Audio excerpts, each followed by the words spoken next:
Grimm's Fairy Tales. Snow White and Rose Red. There was once a poor widow who lived in a lonely cottage. In front of the cottage was a garden wherein stood 2 rose trees, one of which bore white and the other red roses. She had 2 children who were like the 2 rose trees, and one was called Snow White, and the other Rose Red. They were as good and happy, as busy and cheerful as ever 2 children in the world were. Only Snow White was more quiet and gentle than Rose Red. Rose Red liked better to run about in the meadows and fields seeking flowers and catching butterflies, but Snow White sat at home with her mother, and helped her with her housework, or read to her when there was nothing to do. The 2 children were so fond of one another that they always held each other by the hand when they went out together, and when Snow White said, "We will not leave each other," Rose Red answered, "Never so long as we live," and their mother would add, "What one has she must share with the other." They often ran about the forest alone and gathered red berries, and no beasts did them any harm, but came close to them trustfully. The little hare would eat a cabbage leaf out of their hands, the roe grazed by their side, the stag leapt merrily by them, and the birds sat still upon the boughs, and sang whatever they knew. No mishap overtook them. If they had stayed too late in the forest, and night came on, they laid themselves down near one another upon the moss, and slept until morning came, and their mother knew this and did not worry on their account. Once when they had spent the night in the wood and the dawn had roused them, they saw a beautiful child in a shining white dress sitting near their bed. He got up and looked quite kindly at them, but said nothing and went into the forest. And when they looked round they found that they had been sleeping quite close to a precipice, and would certainly have fallen into it in the darkness if they had gone only a few paces further. And their mother told them that it must have been the angel who watches over good children. Snow White and Rose Red kept their mother's little cottage so neat that it was a pleasure to look inside it. In the summer Rose Red took care of the house, and every morning laid a wreath of flowers by her mother's bed before she awoke, in which was a rose from each tree. In the winter Snow White lit the fire and hung the kettle on the hob. The kettle was of brass and shone like gold, so brightly was it polished. In the evening, when the snowflakes fell, the mother said, "Go, Snow White, and bolt the door," and then they sat round the hearth, and the mother took her spectacles and read aloud out of a large book. And the 2 girls listened as they sat and spun. And close by them lay a lamb upon the floor, and behind them upon a perch sat a white dove with its head hidden beneath its wings. One evening, as they were thus sitting comfortably together, someone knocked at the door as if he wished to be let in. The mother said, "Quick, Rose Red, open the door, it must be a traveler who is seeking shelter." Rose Red went and pushed back the bolt, thinking that it was a poor man, but it was not. It was a bear that stretched his broad, black head within the door. Rose Red screamed and sprang back, the lamb bleated, the dove fluttered, and Snow White hid herself behind her mother's bed. But the bear began to speak and said, "Do not be afraid, I will do you no harm. I am half frozen, and only want to warm myself a little beside you." "Poor bear," said the mother, "lie down by the fire, only take care that you do not burn your coat." Then she cried, "Snow White, Rose Red, come out. The bear will do you no harm, he means well." So they both came out, and by and by the lamb and dove came nearer, and were not afraid of him. The bear said, "Here, children, knock the snow out of my coat a little." So they brought the broom and swept the bear's hide clean, and he stretched himself by the fire and growled contentedly and comfortably. It was not long before they grew quite at home, and played tricks with their clumsy guest. They tugged his hair with their hands, put their feet upon his back and rolled him about, or they took a hazel switch and beat him, and when he growled they laughed. But the bear took it all in good part. Only when they were too rough he called out, "Leave me alive, children. Snow White, Rose Red, will you beat your woo dead?" When it was bedtime, and the others went to bed, The mother said to the bear, "You can lie there by the hearth, and then you will be safe from the cold and the bad weather." As soon as day dawned, the two children let him out, and he trotted across the snow into the forest. Henceforth the bear came every evening at the same time, laid himself down by the hearth, and let the children amuse themselves with him as much as they liked, and they got so used to him that the doors were never fastened until their black friend had arrived.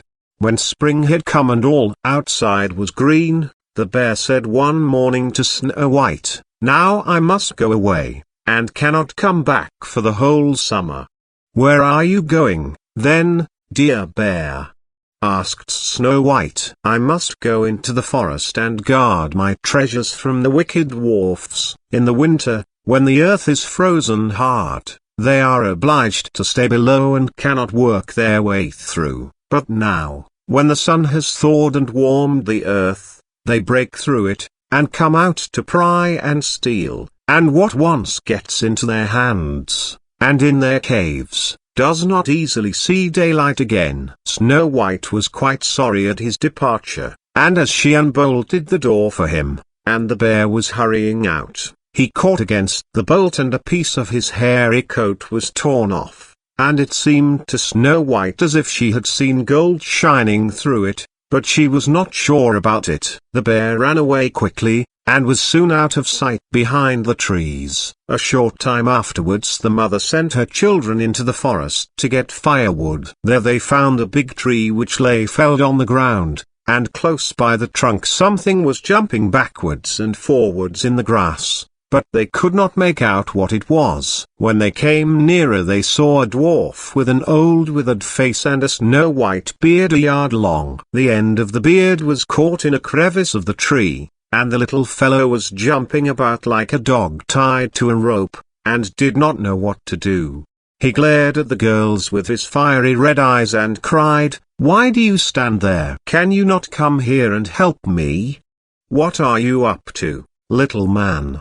asked Rose Red. "You stupid, prying goose," answered the dwarf, "I was going to split the tree to get a little wood for cooking. The little bit of food that we people get is immediately burnt up with heavy logs. We do not swallow so much as you coarse, greedy folk." I had just driven the wedge safely in, and everything was going as I wished, but the cursed wedge was too smooth and suddenly sprang out, and the tree closed so quickly that I could not pull out my beautiful white beard, so now it is tight and I cannot get away. And the silly, sleek, milk-faced things laugh. "Ugh! How odious you are!" The children tried very hard, but they could not pull the beard out, it was caught too fast. "I will run and fetch someone," said Rose Red. "You senseless goose!" snarled the dwarf. "Why should you fetch someone? You are already too many for me. Can you not think of something better?" "Don't be impatient," said Snow White, "I will help you," and she pulled her scissors out of her pocket, and cut off the end of the beard. As soon as the dwarf felt himself free he laid hold of a bag which lay amongst the roots of the tree, and which was full of gold, and lifted it up, grumbling to himself, "Uncouth people, to cut off a piece of my fine beard. Bad luck to you."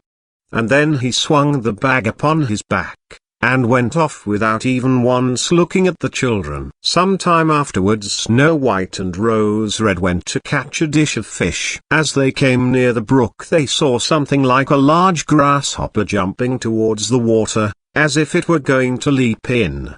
They ran to it and found it was the dwarf. "Where are you going?" said Rose Red. "You surely don't want to go into the water?" "I am not such a fool," cried the dwarf. "Don't you see that the accursed fish wants to pull me in?" The little man had been sitting there fishing, and unluckily the wind had tangled up his beard with the fishing line. A moment later a big fish made a bite and the feeble creature had not strength to pull it out. The fish kept the upper hand and pulled the dwarf towards him. He held on to all the reeds and rushes, but it was of little good, for he was forced to follow the movements of the fish, and was in urgent danger of being dragged into the water. The girls came just in time. They held him fast and tried to free his beard from the line, but all in vain. Beard and line were entangled fast together. There was nothing to do but to bring out the scissors and cut the beard, whereby a small part of it was lost. When the dwarf saw that, he screamed out, "Is that civil, you toadstool, to disfigure a man's face? Was it not enough to clip off the end of my beard? Now you have cut off the best part of it. I cannot let myself be seen by my people. I wish you had been made to run the soles off your shoes." Then he took out a sack of pearls which lay in the rushes, and without another word he dragged it away and disappeared behind a stone. It happened that soon afterwards the mother sent the two children to the town to buy needles and thread, and laces and ribbons. The road led them across a heath upon which huge pieces of rock lay strewn about. There they noticed a large bird hovering in the air, flying slowly round and round above them. It sank lower and lower, and at last settled near a rock not far away. Immediately they heard a loud, piteous cry. They ran up and saw with horror that the eagle had seized their old acquaintance the dwarf, and was going to carry him off. The children, full of pity, at once took tight hold of the little man, and pulled against the eagle so long that at last he let his booty go. As soon as the dwarf had recovered from his first fright, he cried with his shrill voice, "Could you not have done it more carefully? You dragged at my brown coat so that it is all torn and full of holes, you clumsy creatures." Then he took up a sack full of precious stones, and slipped away again under the rock into his hole. The girls, who by this time were used to his ingratitude, went on their way and did their business in town. As they crossed the heath again on their way home, they surprised the dwarf, who had emptied out his bag of precious stones in a clean spot, and had not thought that anyone would come there so late. The evening sun shone upon the brilliant stones. They glittered and sparkled with all colors so beautifully that the children stood still and stared at them. "Why do you stand gaping there?"